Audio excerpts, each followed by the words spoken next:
The night Logan Barrett was fired, everyone at Raven Ridge assumed he was just a broke single dad too stubborn to know when he was beaten. Connor Vale laughed in front of his daughter, told him a fired technician couldn't touch a single door ever again. But at exactly 11:47 that night, when the underground facility locked every employee inside, the steel doors began opening one by one, as if taking orders from a man who had already walked out. On the central monitor, a single line appeared. Logan still holds the key. Stay until the very end, because the last door that opened was the one that brought an entire company to its knees. The back gate of Raven Ridge Applied Systems was not built for goodbyes. It was built for controlled exits, badge scans, camera sweeps, the kind of departure that left a data trail. On the night Logan Barrett walked through it for what everyone believed was the last time, the desert wind pushed cold against his collar and flung fine grit across the chain-link fencing. The floodlights overhead made the pavement look surgical, white, and unforgiving. Logan carried a cardboard box. Inside was a coffee mug from his third year on the job, a handful of folded schematics he had drawn by hand during late shifts, and a photograph of his daughter taken on the morning of her first day of school. She had been wearing red boots, not the ones she wanted, but she had called them her adventure boots and worn them without complaint.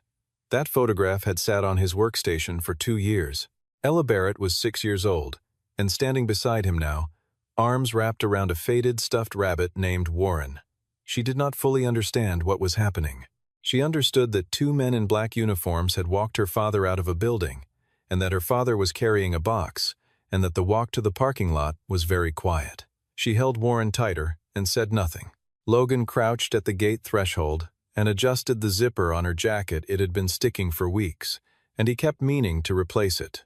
He pressed it gently until it caught, then looked her in the eye and told her everything was okay. He said it the way fathers say things they are not entirely sure are true but mean with everything they have.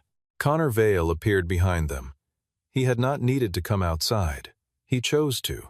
He stood with his hands in the pockets of his company jacket, and when he spoke, his voice carried the particular calm of a man who had already won and wanted the other person to feel every inch of that fact. He told Logan that low-level technicians who ran sensor checks and filed overnight reports did not get to question the people who actually ran the facility. Charlotte Ellison stood a few steps back, still in the sharp blazer she had worn to the boardroom. She had not orchestrated this moment, but her silence was its own kind of orchestration. She watched. She did not intervene. Logan looked past Connor and spoke clearly. To no one in particular, and to everyone present. He said that if the human life protocol was disabled on the underground access grid, the entire sub-level system could misread a pressure fault as a containment threat and lock every door in the building. He said it the way a man says something he has already said too many times in the wrong rooms. Connor cut him off. He held up Logan's access card clipped corner, marking its deactivation, then dropped it into the trash receptacle by the gate. Ella watched the card fall. Her eyes went red at the corners. Logan did not move toward Connor. He did not raise his voice. He said, "A door locked at the wrong moment can kill someone." Charlotte heard the words. She processed them as the last emotional flare of a man with nothing left to lose. She turned back toward the building. Connor told Logan to focus on being a decent father instead of pretending to save the world, and followed her in. Logan took Ella's hand and walked toward the parking lot. His car was the oldest one in the row, a faded blue sedan with a cracked mirror fixed with electrical tape. When the steel gate swung shut behind them, the locking mechanism produced a sound deep enough to feel through the soles of their shoes resonant, coming from somewhere far below the surface. Logan stopped walking for exactly 1 second. He looked back at the building, not with anger, with the expression of a man who knows a clock has started. Raven Ridge Applied Systems had operated in the Nevada high desert for 11 years without drawing much public attention.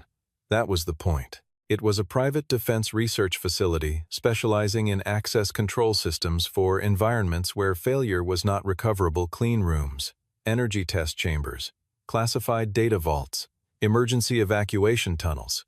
It built the architecture of doors who could go where, when, and under what conditions. In a world where information and physical safety overlapped constantly, that was not a small thing. From the outside, Logan looked like the least consequential person in the building. He wore the same rotation of collared shirts, none pressed. His boots were scuffed. He left at 4:55 every weekday, without exception, because Ella's school released at 5:15, and the drive took exactly 18 minutes. This pattern had become the data point people used to measure him. They concluded he lacked ambition. They were not entirely wrong about the ambition. Logan had simply aimed it somewhere they could not see.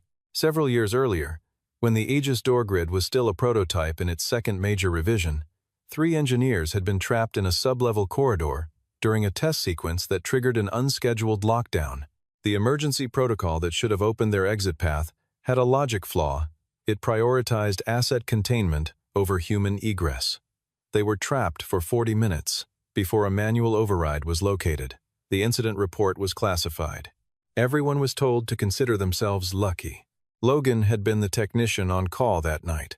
He found the override. Afterward, because no one else was going to and the incident had already been sealed away, he spent 3 weeks in the maintenance bay rewriting the core safety logic for the egress system. He built in a priority inversion that triggered whenever occupied space, locked egress, and environmental hazard exceeded a defined threshold. At that point, the system would treat human exit as its highest value objective, overriding all containment commands. He called it Mercy Line. He logged it in the design files and did not make an announcement. He built it in because it needed to be there. Connor Vale arrived 2 years later with a senior security title and the confidence of someone who did not require a track record to announce itself. He looked at the Aegis system and saw a product clean, demonstrable, contract-ready. He also saw, in Logan's layered safety architecture, something inconvenient. A system capable of overriding administrative lockdown commands would not perform flawlessly under a scripted demonstration. He began quietly restructuring it. He did not remove Mercy Line. He buried it. He pushed system updates that nested the protocol beneath conditional layers deep enough that it could not trigger under any scenario his demonstration team had prepared. He also removed Logan's name from the design documentation, routing authorship to a departmental credit that pointed back to his own division. Jason Cole, operations lead, 11 years at the facility, noticed the changes and told Logan about it once, quietly, in the stairwell. He said Connor was making the system look good on paper by making it more dangerous in practice. Then he went back to his station and did not say it to anyone else. Logan ran his own diagnostic on the sub-level logs and found what he had feared. The pressure monitoring subroutine on B7 had been reconfigured so that an anomalous reading, the kind caused by an improperly sealed secondary valve, would trigger a containment event and lock every adjacent door. To protect equipment, it would leave anyone inside to figure out the rest on their own.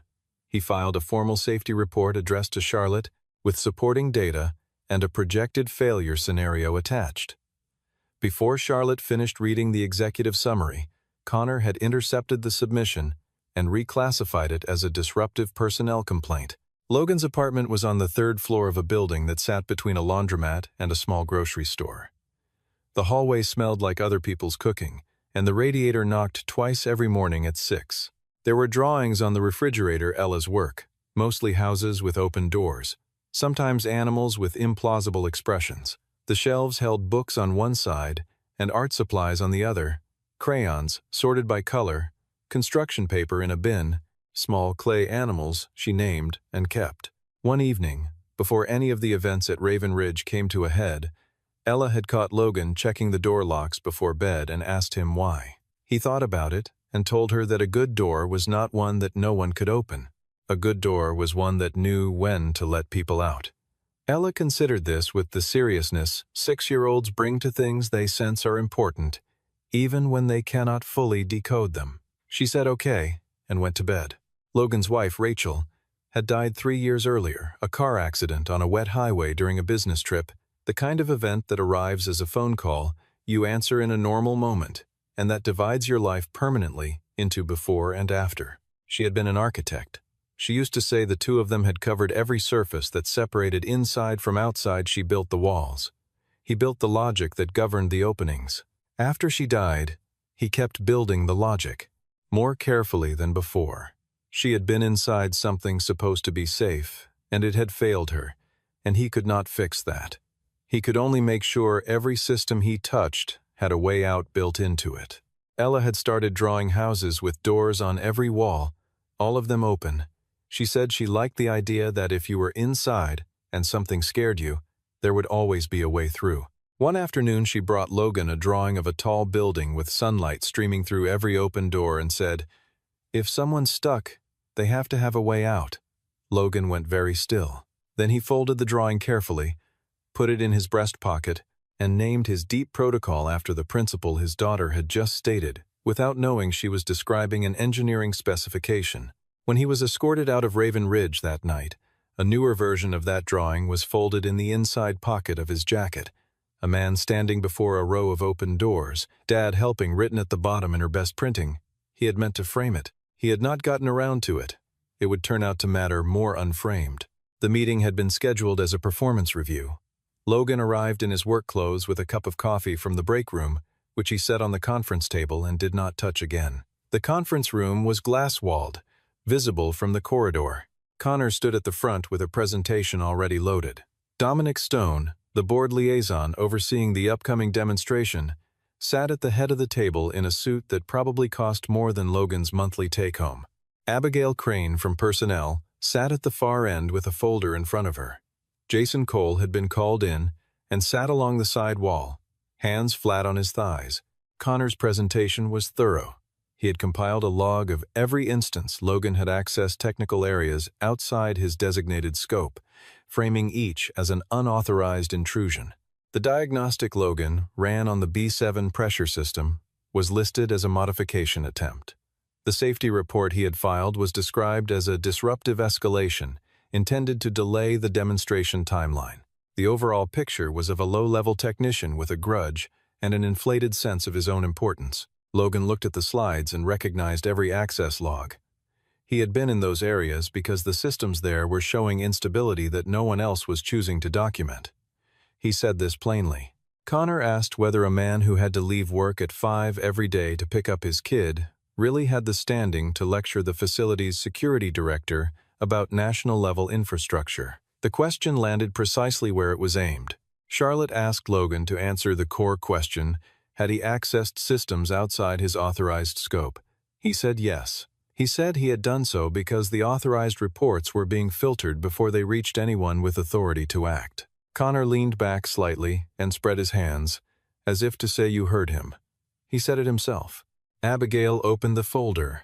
Ella was in the employee waiting lounge 3 hallways away. The school had closed early for a staff development day. She was sitting with Warren and a picture book, and she had no way of knowing she was about to watch something a child should not have to watch. Connor knew she was there. He had checked the visitor log that morning. When security escorted Logan through the main corridor, they passed the lounge. Ella looked up from her book. Logan caught her eyes and arranged his face into something that would not frighten her. He was not entirely successful. Ella stood up slowly, clutching Warren, and watched her father walk past. He was allowed to stop briefly. He crouched and told her they were going home a little early today. He said it as a fact, not an explanation. Ella nodded and took his hand. Before they reached the outer corridor, Logan turned back one final time. He looked at Charlotte. He said, "You can terminate me, but please don't lock living people inside a system designed to protect dead assets." Charlotte held his gaze for a moment. Dominic Stone quietly suggested they wrap up. She signed the document. In the corridor afterward, Jason caught up to Logan near the elevator. He started to say something shaped like an apology. Logan stopped him. He asked only one thing: if the system flagged a pressure anomaly on B7 that night, Jason should not stand in front of any steel door for longer than 30 seconds. Jason looked at him for a long time. Then he nodded. By 9 in the evening, Raven Ridge was lit from every window. The demonstration had been moved to that night. At Dominic Stone's insistence, federal contacts arriving the following morning meant a successful nighttime run would give them something to discuss over breakfast briefings. The control center had been set up as a presentation space, additional monitors, folding chairs for observers, a refreshment table along the back wall. Connor ran the briefing with the ease of someone who had rehearsed it many times.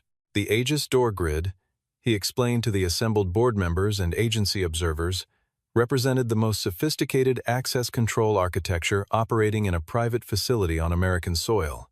It could lock an entire sublevel in under 3 seconds. It could be administered from a single console by a single authorized operator. He did not mention that several of its original safety parameters had been restructured to achieve those numbers. Charlotte stood near the perimeter of the room, watching the audience as much as the presentation. Dominic Stone was nodding. The observers were taking notes. Everything appeared to be going as planned. Jason was at his operations console, running the systems that kept the presentation functioning. At 9:43, a small indicator on his secondary monitor pulsed yellow a pressure sensor alert from level B7. The current configuration auto-classified it as a minor anomaly and filed it for routine review. The system Logan had originally built would have escalated it immediately. Jason stared at the indicator for several seconds. He looked across the room at Connor, who was still talking. He said nothing yet. The demonstration began at 10 past 10. The simulated intrusion alert fired, the grid responded, and the underground corridors did what they had been built to do. Doors came down. Red lighting replaced standard white. The audio alerts cycled through their sequence with a sound that was deeply convincing. The observers leaned forward. Dominic smiled. In the B7 sublevel, 3 maintenance workers were completing a scheduled check on a secondary drainage conduit. They were not in any demonstration-related log. Connor had reduced the personnel numbers in the facility, manifest to produce cleaner documentation for the board presentation. Fewer entries made a cleaner story. He had assumed the sublevel would be clear. He had assumed incorrectly. When the demonstration lockdown triggered, the B7 crew found themselves between 2 sealed steel doors with no override console within reach. Simultaneously, a secondary utility valve that had been on a deferred maintenance list for 6 weeks registered an abnormal pressure state. The fault was real. The demonstration was not designed to distinguish between real faults and scripted ones during an active lockdown sequence. Jason's secondary monitor lit up full red. He stood from his console without waiting for anyone's permission and said, loudly and clearly, that he had a non-simulated alarm on B7. Connor said the system occasionally generated noise during live demonstrations and that flagging it publicly was premature. He said it quietly, so the observers might not fully catch the exchange. Charlotte heard it. She stepped toward Jason's station and asked whether any personnel were currently in the sublevel. Connor said the manifest showed it was clear. Charlotte looked at Jason. Jason pulled up the badge log and found 2 active sign-ins at B7 that had not been reconciled. He said so out loud. At 11:47, every monitor in the control room went dark for 3 seconds. When they came back, the facility map covered all of them. One by one, the red door indicators on B7 shifted not to the yellow of a controlled override, but to white. A text notification populated across the primary display. Mercy line engaged. Human exit priority restored. Below that, in a smaller field that appeared to have been sitting in the system's memory for years, Logan still holds the key. Connor Vale went very still. The sound that moved through Raven Ridge in the following 90 seconds was not an alarm. It was something older and more mechanical, the sequential release of steel doors, moving upward from the sublevels like something waking up. Each opening was part of a directed egress sequence. Emergency corridors first, then interconnecting passages, then stairwell access points. The system was doing exactly what it had been designed to do, in precisely the circumstances it had been designed to handle, years after the person who designed it had been told his work no longer mattered. The maintenance team on B7 heard the doors before they saw them move. One crew member later said it sounded like someone had told the building to breathe. The first door opened less than 4 minutes before the secondary utility valve failed completely, venting into the corridor. They cleared the zone with minutes to spare. They were shaken, confused, and completely uninjured. In the control room, Charlotte stood in front of the central display and felt a cold that had nothing to do with the facility's environmental systems. She had heard Logan Barrett say the words. She had decided they were the wounded pride of a terminated employee. She was reconsidering that decision in real time, with approximately 20 observers watching her face. Mercy Line's activation did something else Connor had not anticipated. When the protocol reinstated full humanitarian egress priority, It also restored the audit architecture that Logan had built into the first version of Aegis, a transparency layer that logged every administrative change made to the access control parameters. This log had been inaccessible under Connor's configuration revisions. It was now visible on a secondary monitor, scrolling through 3 years of entries. Jason found it first. He read for about 15 seconds, then said Charlotte's name. When she looked at him, he pointed at the screen without elaboration.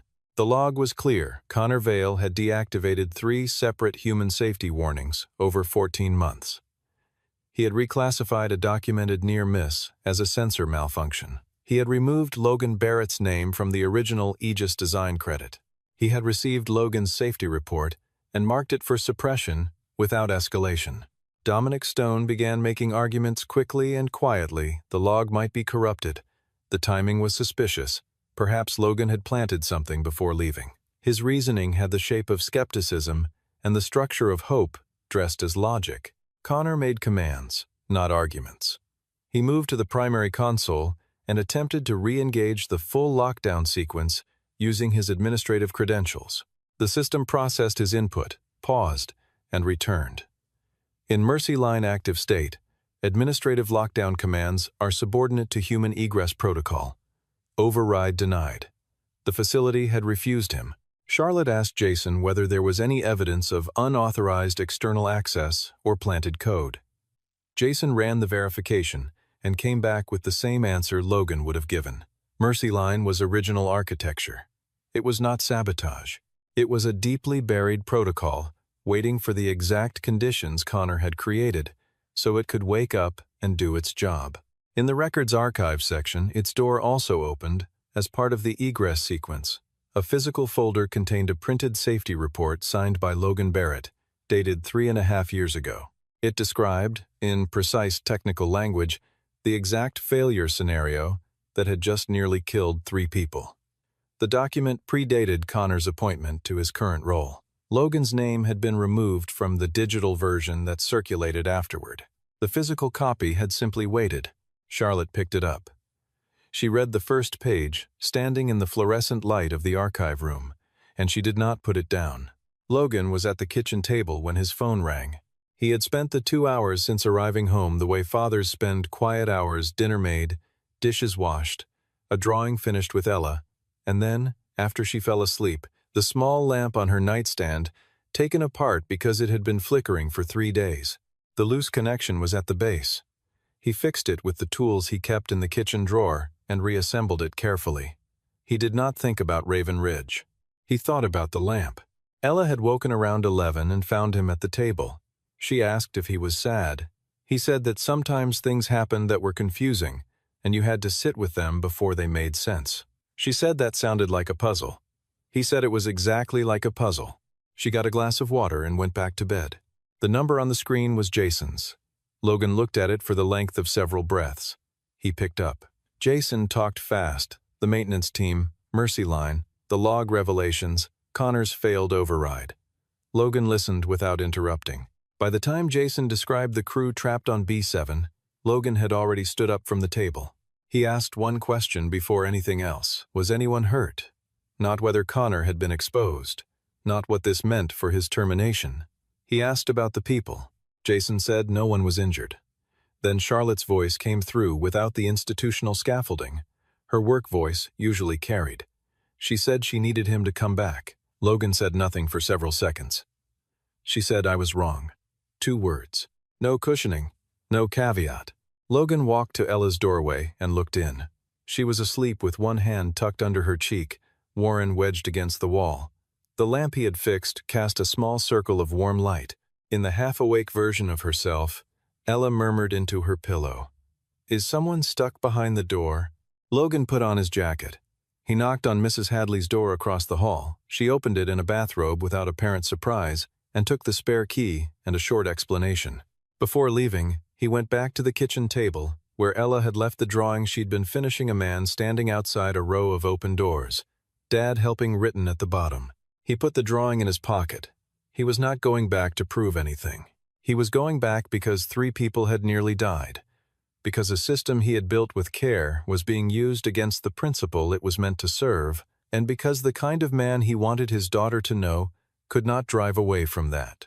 The Raven Ridge parking lot was full at midnight. The guard at the back gate, the same one on duty during the earlier escort, looked at Logan for a moment when he pulled up. Then he checked his radio, stepped aside, and lifted the barrier. Connor Vale was in the main corridor. He moved to intercept, citing the formal access revocation with the compressed precision of someone managing panic through authority.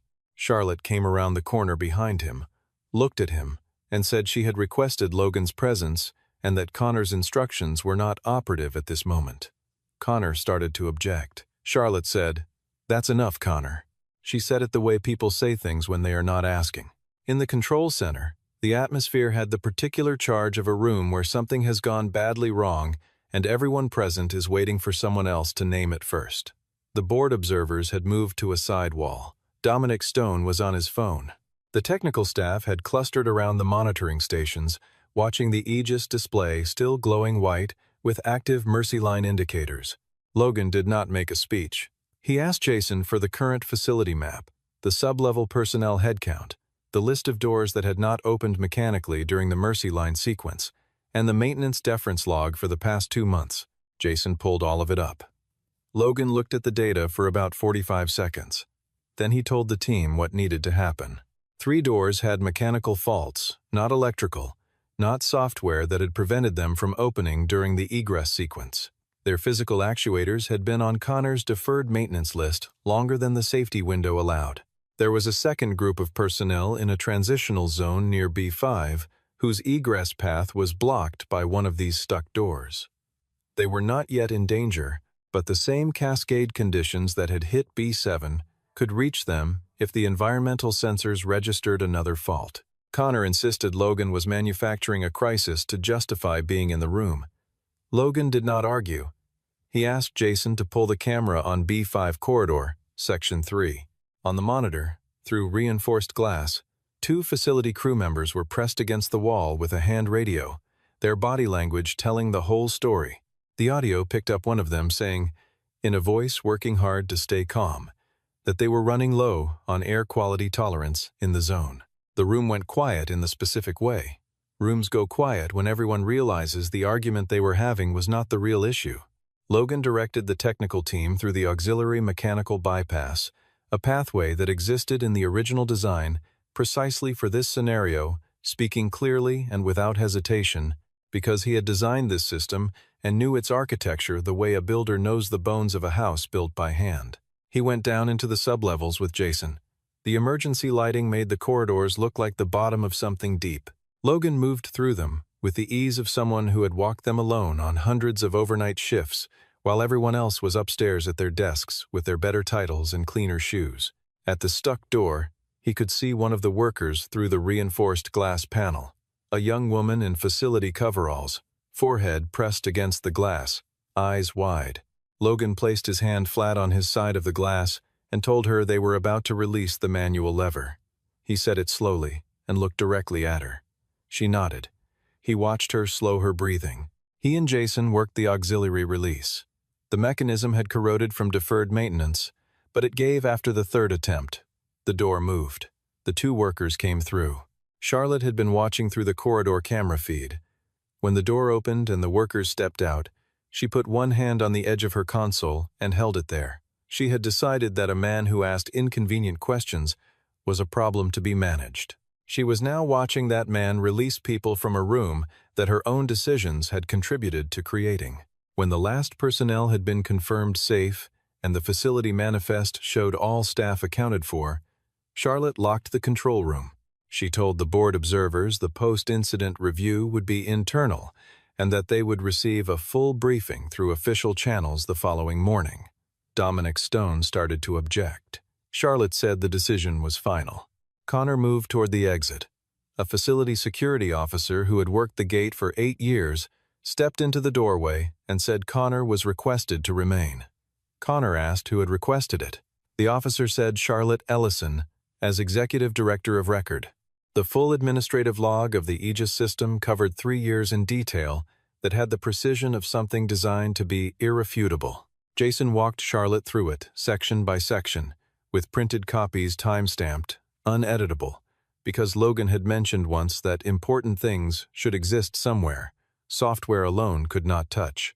The entries told a single, coherent story. Connor had received the original Mercy Line design documentation and marked it as a low-priority legacy component. He had modified activation threshold parameters without going through the standard safety review process. He had reviewed Logan's formal safety report in full, confirmed by the access timestamp, and entered a suppression tag routing it out of the executive review queue. He had signed off on the personnel manifest that excluded the maintenance workers from the demonstration notification hours before the event. Abigail Crane had not been part of any of that, but she had been part of what came after. She stood beside the conference table and said plainly, without being prompted, that Connor had given her a termination package built from selectively excerpted log entries, and that she had been afraid to ask questions. She said fear was not a sufficient explanation. It was the true one. Dominic Stone made one final repositioning attempt. He suggested an internal resolution would better serve the facility's commercial interests. Charlotte listened to him finish. Then she said that a facility could keep technological secrets. It could not keep secrets about human endangerment while she was in charge of it. Connor made his final argument. He said the Mercy Line activation proved only that rogue code existed in a system he had been trying to secure, and that Logan had built himself a ghost key and used it to disrupt a federal demonstration from the outside. He had been rehearsing some version of this since 1147, and it had nearly convinced him. Logan looked at him and said, "Security that doesn't protect people is just an expensive cage." Connor had no answer for that. Not a real one. Charlotte issued a formal administrative suspension, signed in writing, effective immediately. Connor's credentials were revoked at the console, in front of the technical staff, the board observers, and the security officer at the door. He was escorted out through the back gate, the same pavement, the same floodlights, the same gate through which Logan had walked out hours earlier, carrying a small cardboard box. The facility quieted around 2 in the morning. The board observers had gone. Jason was running final system checks. The staff that remained worked in the low, careful voices of people who had been genuinely frightened and were not yet ready to call it anything else. Charlotte found Logan in the main corridor near the operations wing. The emergency red lighting had been deactivated.